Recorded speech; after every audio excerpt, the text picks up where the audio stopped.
Assalamu alaikum. From today we are going to start a new topic that is measures of central tendency. ठीक है. और इस video के अंदर what is central tendency and what are the types of central tendency for ungrouped data, ये इंशाल्लाह इस video के अंदर ये टॉपिक्स कवर हो रहे होंगे. Now let's see what is central tendency. एक एग्जांपल के थ्रू इसको समझते हैं. लेट्स सपोज आपके पास आपके एग्जाम का रिजल्ट आया और मैंने आपसे आपके सब्जेक्ट्स के मार्क्स पूछे, तो आपने मुझे आंसर दिया कि सर मेरे सारे जो है वो सब्जेक्ट्स के अंदर मार्क्स 70 के करीब करीब है. ठीक है, यानी वो हो सकता है मार्क्स आपके 71 भी हो सकता है वो मार्क्स आपके किसी सब्जेक्ट में 72 भी हो सकता है वो 69 भी वो 68 भी हो सकते हैं, सिमिलरली वो 67 भी हो सकते हैं. Is it clear? एक ऐसी वैल्यू आपने मुझे बता दी जिससे मुझे आपके बाकी सब्जेक्ट्स के अंदर मार्क्स आपने कितने स्कोर किए होंगे उसका आइडिया हो गया. Basically this is your central tendency. यानी ये 70 क्या है मेरे पास, यही आपके पास क्या कहला रही है, सेंट्रल टेंडेंसी. ठीक है, एक ऐसी सिंगल फिगर यानी एक ऐसी सिंगल फिगर जिसकी वजह से मुझे बाकी सारी वैल्यूज का आइडिया हो गया. Basically this is your central tendency. Now we are going to see the definition of central tendency. अच्छा भाई, the single figure which represents the whole set of data, ऐसा ही है. The single figure which represents the whole set of data called an average. एक ऐसी single figure, एक ऐसी value जिसकी वजह से मुझे बाकी पूरे डेटा का आइडिया हो गया, तो that is your average. In previous classes we used to say this average, और अभी हम इन्हीं एवरेजेस को क्या कह रहे हैं, मेजर्स ऑफ सेंट्रल टेंडेंसी भी कह रहे हैं, और इसे ये भी कह सकते हैं मेजर्स ऑफ लोकेशन. ये बात समझ आ रही है, यस और नो? इस वैल्यू का बेनिफिट क्या है? It enables one two draw a general conclusion. ऐसा ही है, इस एक वैल्यू से एक कंक्लूजन निकालना हमारे लिए, इस एक वैल्यू एक सिंगल फिगर की वजह से पूरे डेटा का आइडिया में हो गया, एक कंक्लूजन निकालना हमारे लिए आसान हो गया. तो बेसिकली ये आपके पास क्या करा रही होती है, सेंट्रल टेंडेंसी करा रही होती है. और इसकी एक और डेफिनेशन क्या हो सकती है, let's see. To evaluate average value या फिर to evaluate centralize value from given statistical data, जो हम टेक्निक यूज कर रहे होते हैं, तो that technique is called measures of central tendency. Is it clear? बात समझ आ रही है, सुनो. अच्छा भाई, अब now we are going to see the types of central tendency for ungroup data.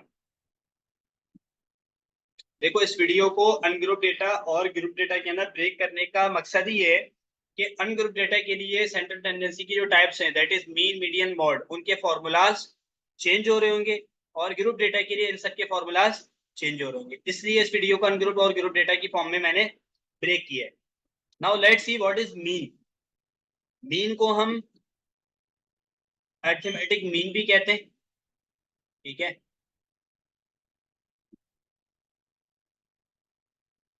और अरिथमेटिक मीन भी कहते हैं, मीन भी कहते हैं, और हमें इसे ही एवरेज भी कह रहे होते हैं. ठीक है, बात समझ आ रही है? इसका फॉर्मूला क्या है, क्विकली इसका फॉर्मूला देख लेते हैं. अरिथमेटिक मीन का फॉर्मूला क्या होता है, इसको ऐसे भी डिफाइन करते हैं और इसको ऐसे भी डिनोट कर रहे होते हैं और इसको ऐसे भी डिनोट कर रहे होते हैं. ठीक है, बात क्लियर हो रही है? और फॉर्मूला इसका क्या कहलाता है, फॉर अनग्रुप डेटा मीन का फॉर्मूला क्या होता है, समीशन एक्स. इस एक्स बार का मतलब क्या है, जितने भी एक्स के पास जितनी भी एक्स की वैल्यूज हैं उन सबका सम और डिवाइड बाय स्मॉल एन. और what is small N? This is your number of observation. ये बात क्लियर हो रही है? ठीक है, अरिथमेटिक मीन का आपके पास फॉर्मूला आ गया. अब इस अरिथमेटिक मीन से आपको फायदा क्या होता है, इसका एडवांटेज क्या है, because it is the unique value of central tendency. ठीक है, It is the unique value of central tendency. Now we are going to see the second type of central tendency for ungrouped data. अच्छा भाई, what is median for ungrouped data? It is the most middle observation of statistical data. ये क्या है? Most middle observation आपके पास कहलाती है किसी भी statistical data की। या इसकी दूसरी डेफिनेशन में आपको डिफाइन करना चाहूँ, उससे मजीद आपको बात बाजी हो जाएगी, वो देख लेते हैं। आपके पास एक तो ये डेफिनेशन है most middle observation statistical data की, वो मीडियन कहलाती है। या फिर आपके पास मीडियन वो वैल्यू है, median is the value which divides the given data into two equal parts. Median आपके पास वो वैल्यू है जिस वैल्यू की वजह से हमारा डेटा दो इक्वल पार्ट्स के अंदर ब्रेक हो जाता है, तो that is your median. Let suppose आपके पास एक वैल्यू आ रही है और ये अनग्रुप डेटा को आप क्या कहते हो? देखो, अनग्रुप डेटा को आप एक और नाम भी दे रहे होते हैं, that is your individual series.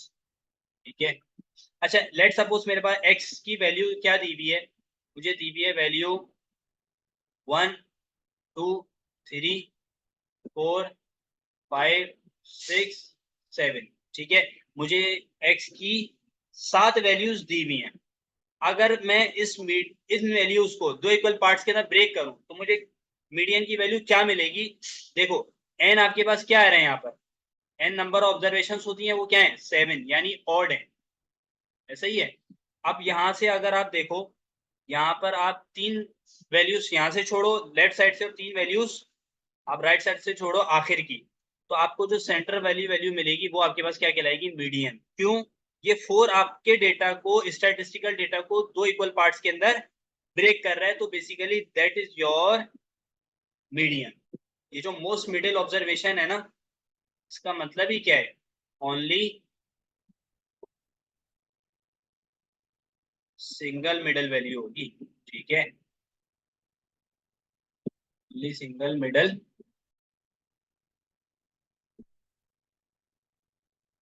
Value. ठीक है, दिस इज योर मीडियन। और इस मीडियन का हमारे पास बेनिफिट क्या होता है? It also gives us unique value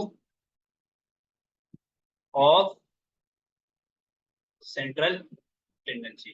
ठीक है, बात क्लियर हो रही है? यस और no? Now we are going to see the third type of central tendency for ungroup data, that is mode. Let's see what is mod. It is the most repeated observation from the given statistical data. यानी most repeated observation आपके पास statistical data के अंदर वो क्या कहलाती है? वो आपके पास mod कहला रही होती है। और keep this thing in mind, this is not necessary कि mod की वैल्यू आपके पास कोई सेंटर वैल्यू हो या फर्स्ट वैल्यू हो, ये नेसेसरी नहीं है। यानी अगर मैं ये नहीं कह सकते कि mod की वैल्यू कोई सेंट्रल वैल्यू होगी जैसे हमने मीडियन के लिए कहा। ठीक है, ना ही मैं ये कह सकता हूँ कि mod की कोई वैल्यू फर्स्ट वैल्यू भी हो सकती है हमारे डेटा की।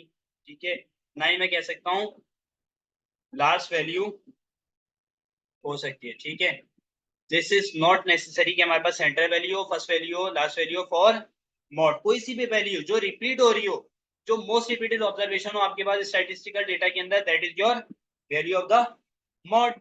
और mod आपके पास क्या कहलाता है? देखो, it is not a best type of central tendency। ठीक है, not a best type of central tendency। और एक बहुत अहम पॉइंट mod से रिलेटेड, और ये कभी कभार ये होता है हमारे स्टैटिस्टिकल डेटा के अंदर, कोई भी mod की वैल्यू हमारे पास नहीं होती। ऐसा ही है, कोई डेटा अगर लेट सपोज मैं ले लेता हूँ 1 2 3 4 5, लेट सपोज मैंने आपके पास ये डेटा मेरे पास मौजूद।